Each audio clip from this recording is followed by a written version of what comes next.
ദക്ഷിണ കൊറിയയിൽ ഭരണപ്രതിസന്ധി രൂക്ഷമാവുകയാണ്. പ്രസിഡന്റിന് പിന്നാലെ ആക്ടിംഗ് പ്രസിഡന്റിനെയും പാർലമെന്റ് ഇംപീച്ച് ചെയ്തു. യൂൺ സിഗിയോളിന്റെ ഇംപീച്ച്മെന്റ് ശരിവെക്കണോ എന്ന കാര്യം ഭരണഘടനാ കോടതിയുടെ പരിഗണനയിലിരിക്കെയാണ് ആക്ടിംഗ് പ്രസിഡന്റിനെയും പുറത്താക്കുന്നത്.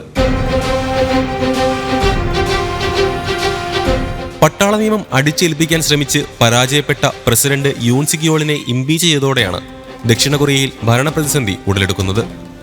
പിന്നാലെ പ്രധാനമന്ത്രി ഹാൻ ഡക് സൂവിനെയാണ് ഇടക്കാല പ്രസിഡന്റാക്കിയത്. എന്നാൽ ആക്ടിംഗ് പ്രസിഡന്റ് ഹാൻ ഡക് സൂവിനെയും പാർലമെന്റ് ഇംപീച്ച് ചെയ്തിരിക്കുകയാണിപ്പോൾ.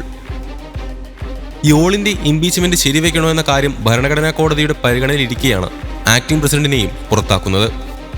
ഹാൻ ഡക് സൂവിനെതിരെയുള്ള ഇംപീച്ച്മെന്റ് പ്രമേയം പാർലമെന്റ് പാസാക്കിയെങ്കിലും അന്തിമ തീരുമാനമെടുക്കേണ്ടത് ഭരണഘടനാ കോടതിയാണ്. കോടതിയിലെ ഒഴിവുകൾ നികത്താൻ 3 ജസ്റ്റിസുമാരെ അടിയന്തരമായി നിയമിക്കാത്തതിൽ പ്രതിഷേധിച്ചാണ് പ്രധാന പ്രതിപക്ഷമായ ഡെമോക്രാറ്റിക് പാർട്ടി സൂവിനെതിരെ ഇംപീച്ച്മെന്റ് പ്രമേയം കൊണ്ടുവന്നത്. 300 അംഗ നാഷണൽ അസംബ്ലിയിൽ 192 പേർ പ്രമേയത്തെ അനുകൂലിച്ചു. കഴിഞ്ഞ ദിവസം നടന്ന വോട്ടെടുപ്പിലൂടെയാണ് സൂവിനെതിരെയുള്ള ഇംപീച്ച്മെന്റ് പ്രമേയം പാസ്സായത്. ദക്ഷിണ കൊറിയയിൽ ആക്ടിംഗ് പ്രസിഡന്റ് ഹാൻ ഡക് സൂവിനെയും ദേശീയ അസംബ്ലി വോട്ട് ചെയ്ത് പുറത്താക്കുകയായിരുന്നു.